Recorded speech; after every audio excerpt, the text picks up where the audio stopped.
Um, okay, so I'll start with hippie parents.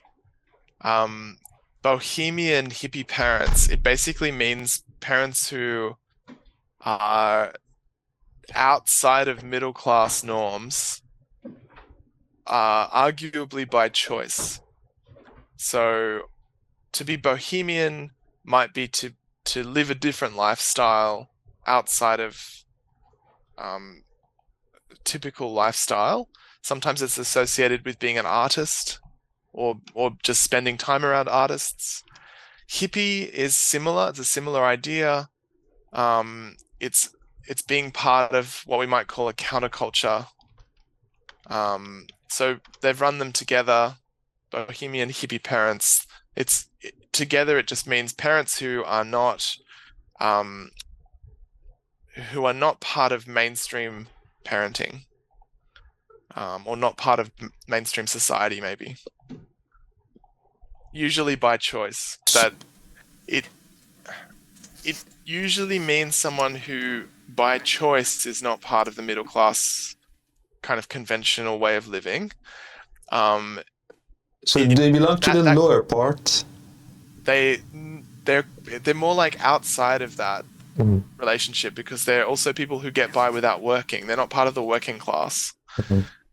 So sometimes they're wealthy people who've just decided not to do what they're supposed to.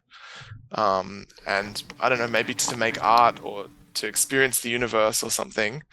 Um, and sometimes they are working class people who've decided that there's no way that they're going to go and work for 50 years just so they can die. So they've dropped out of that. And that's often much harder to be a bohemian if you're working class, right? So, But it is something that some people do. so Um, so there were some famous bohemians in Sydney um, in the 50s and 60s, and one of the ways they made money was gambling. So they spent all day talking about philosophy and drinking, and then they would go to the racetrack and bet. And and so sometimes they had enough money to eat, and sometimes they needed to go and find friends to feed them. mm, Um, but other people, it depends on this sort of general situation. Um, mm. it was much easier to be bohemian in Australia when there was I guess when 50 there were years ago. the kind of jobs where you could get paid enough to kind of to live, but not maybe not enough to like buy a house or something. Um, and you could do that kind of work incidentally. So sometimes people would go and I don't know, work down at the docks for a shift and then use that money and they would just, sleep at someone's house and use the money until Mm, they had spent it all and then they would go and do. So mm. it used to be possible to have those sort of living expenses. You could pay for them without a regular job.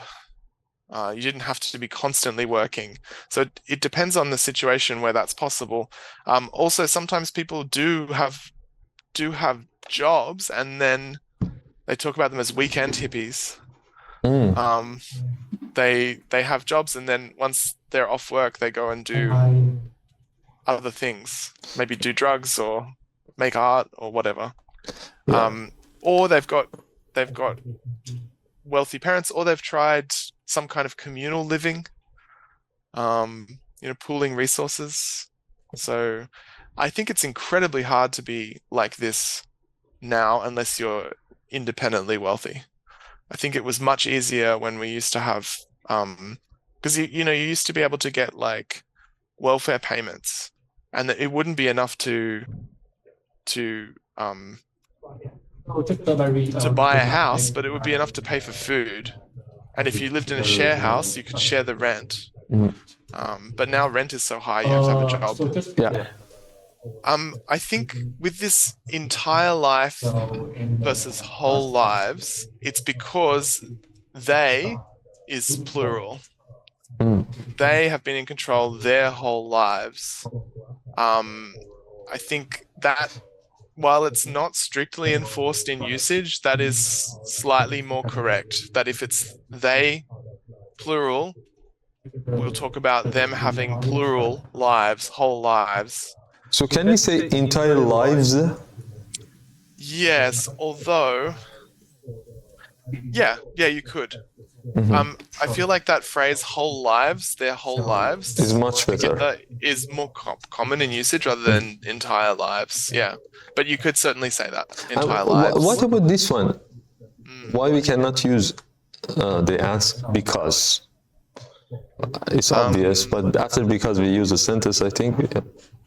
So nicknamed the 3-day nanny because of her pledge to, so you could say because she pledged to fix behavioral problems. So you need a sentence. full clause after that. Clause, sorry.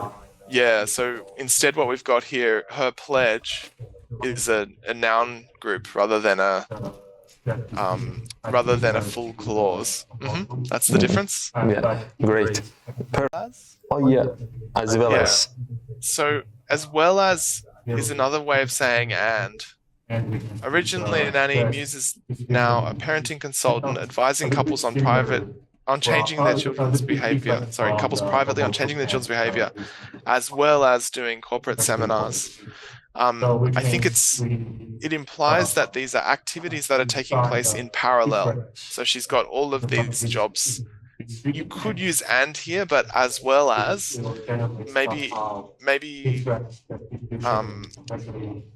underlines or highlights that there's a parallel stream here. She's a consultant as well as running corporate seminars. Yeah. Okay, so it's the logical relationship between these two things. She's a parenting consultant and she runs seminars or workshops, I think. Yeah, seminars. So the fact that she runs seminars, it's not a reason for her being a consultant. It's sort of a separate role. I think because by itself rather than because of would be clearly incorrect. Because of doing corporate seminars for working parents would be a little awkward. You might say because she does corporate seminars for working parents. Just to specify that it's the same subject in that subsequent in that subsequent clause, because of doing corporate seminars for you might actually say because of her doing corporate seminars for working parents. It just feels a little awkward to run from because without naming again the subject, because the reason for something could have an unrelated subject. So in this situation, we would want that to be a bit more explicit with whatever you chose.